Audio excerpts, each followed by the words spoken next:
What's up, guys? Johnny Chase here, and this is the Q&A video I promised last week, but just been pretty busy with other projects, so we're going to do it today.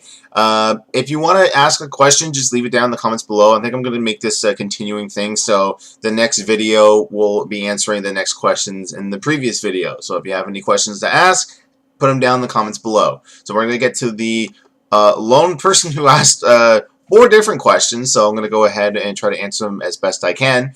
Adam Buskirk, hope I'm pronouncing that right. Number 1, what is your favorite upcoming PS4 exclusive?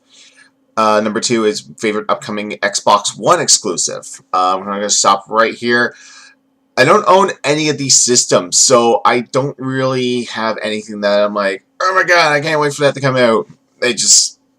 Not until I get the system itself, so then maybe I'll be a little bit more excited. But looking at the upcoming releases, there's very little as far as exclusive, where it's only on this console. It will stay on this console. We will not put it on anything else. Because if you guys remember, Peggle 2 was supposed to be an Xbox One exclusive, and just last week it got released on the Xbox 360, which I haven't started playing yet because I need to get some money into my account and actually start playing it soon.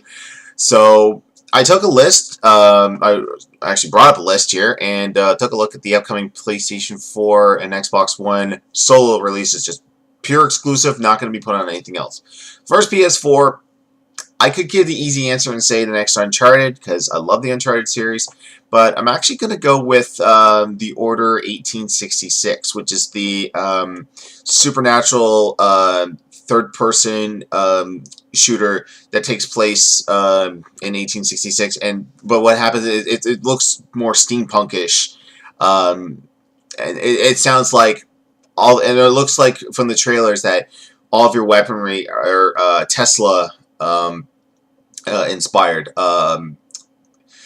If you guys don't know who Tesla is, go Google it. I'm not going to explain it because I'm probably going to get it wrong, but generally it's basically like he had a bunch of wild ideas. And there's a lot of steampunk is pretty much like inspired by that, like that era. So I'm really looking forward. I'm actually looking forward to that one coming out. Hopefully, I'll have a PS4 by the time that comes out. As far as the Xbox One, again, easy answer would be the next Halo, the next Call of Duty, or not Call of Duty. Call of Duty is not exclusive. Next Gears of War. But the thing is that their latest entries in their franchises, being Judgment and Halo 4. I haven't played.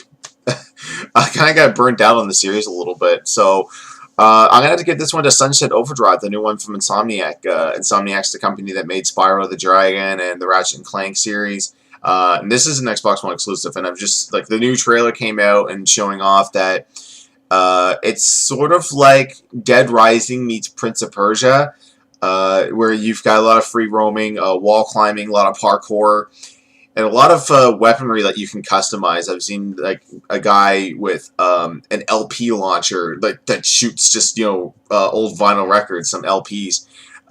Guys putting energy drinks into shotguns. And basically, the premise is that it's the day after a launch event for a new energy drink, and a lot of people that drank it are now turning into what they call OD. I can't remember the right, but basically what it is they're just basically turning themselves into monsters and zombies. So you're the cleanup crew. You go in and you go do that, and it's open world, a lot of parkour, like I said, and a lot of customizations, and all the missions are going to be based in there. So I'm actually kind of looking forward to that one. Adam has a third question. What are your thoughts on certain PS3 360 games getting upgraded to PS4 Xbox One? Example, Tomb Raider reboot, Last of Us, and now the rumored Mass Effect Trilogy, Metro 2033, and Last Light. I'm not really interested in getting the same game again, just with a little bit of a tweak in graphic. I mean, like, Mass Effect, I have played the trilogy to death. We actually were talking about maybe doing this as a couples play, is maybe going through and then having everyone, you guys vote, what should we go for, Paragon or Renegade? Should we do a Paragon playthrough, Renegade playthrough, something like that? Now, as far as like Tomb Raider, it's just it looks prettier. Her hair is better, and there's more smoke effects. To me, I'm not really a graphics whore. If I was, I'd be playing everything on my PC.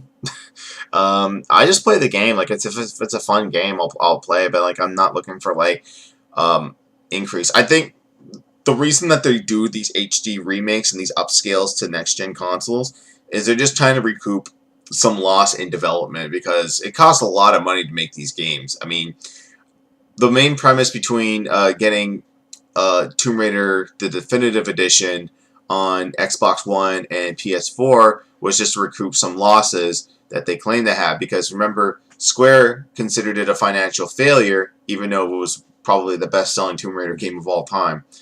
So, and I did see the rumors about the Mass Effect trilogy coming.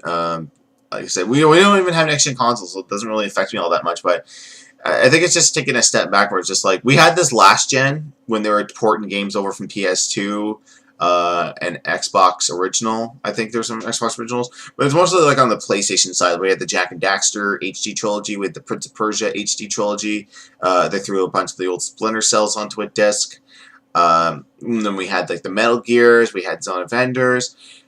Those I think are right because they were from an older gen and they were significantly older. Like, these were older games that really hard pressed to find complete. Especially Zone of the Enders, because the second runner didn't sell all that well, and you can't really find that anywhere. So stuff like that's fine if it's like a longer life cycle. Let's say, let's go 5 more years. If they want to release a definitive edition of Tomb Raider, the reboot, sure, go ahead. Not a year after it's released. That's kind of redundant. Final question: what are your thoughts on Zack Snyder being confirmed to direct Justice League? See, here's the thing. I don't really follow Zack Snyder's work. The only movie I've ever seen of his, beginning to end, was 300. And I like 300. I like 300 a lot. I never saw Sucker Punch. I never saw... God, I have to pull up his IMDb because I don't know what else he's done. Like, I hear the name, and then I hear all the backlash about Sucker Punch and how bad it was, but I've never cared to watch it. I don't even know what Sucker Punch is. I don't know if it's based off any property or if it's just original story. You know, just not something that makes me go, like, oh, this is next Zack Snyder movie. I have to go see it. I don't know if he treats the source material right. I think it could be alright. I mean, we're basically getting Justice League 0.5 with Batman Superman because they're going to try and cram every DC character possible in that movie. I mean, you got that, skinny chick from the Fast movies that's going to be Wonder Woman. I hear rumors of Martian Manhunter and Flash. So who knows? We'll have to wait and see. And I also have a question from the podcast that I'll answer because we don't know when we're going to record in the last one, and might as well answer it right now. And this is coming from my buddy Doug Hancock from Dragon's Lair Productions, who does The Test Chamber, Video Game Bunker, and Commercial Failure. And he asked, how did you four meet, both as couples as friends? This is regarding to myself, Melanie, Sylvie, and Gabe, who will join us now on future podcasts that will be here on the channel, as well as whenever we do 4-player co-op or competition couples play, let's play videos. I think I've told the story a million times. How I met Melanie was through a Facebook group for local gamers, and I saw her, and I saw she was cosplaying Lara Croft, sorry. And I asked my friend, who was administrator, and I said, do you think I should talk to this girl? And she's like, go ahead, what do you got to lose? And I'm like, you're right, what do I have to lose? So just messaged her, we started talking, got on the MSN Messenger when that was still a thing, and talked on there, and then we decided to meet, and the rest is history. Sylvie and Gabe I met through Melanie because she was friends with them, and brought me over to their place for having a little barbecue, and we all hit it off right away. Like, we were joking around, and I think when I started quoting Dragon Ball Z Abridged, they knew that I was keeper. So that's how that happened. And then throughout times we were discussing other projects. I mean, they had some webcomics they wanted to do, and I had aspirations on YouTube and things that I wanted to do. So that's where that came from. And then we decided, hey, let's just do Let's Plays and see how that goes. So I've been getting alright responses from them. You know, like, this isn't something that's getting me hundreds and hundreds of hits like a PewDiePie or a Game Grumps or anything like that, but not designed to be. Like, I'm just, you know, hanging out, having fun with my friends, and hopefully you guys are having fun as well. So that's going to do it for questions. I'm all out, and if you guys want to ask another question or any other questions, leave a comment down below, and I will get to them eventually. I'm trying to do this on a schedule. Maybe I'll do this every Sunday. So, yeah, if you got a question, leave it down below, and, yeah, I will answer it next Sunday. So, until then, I'm Johnny Chase, and looking for my off button. See ya.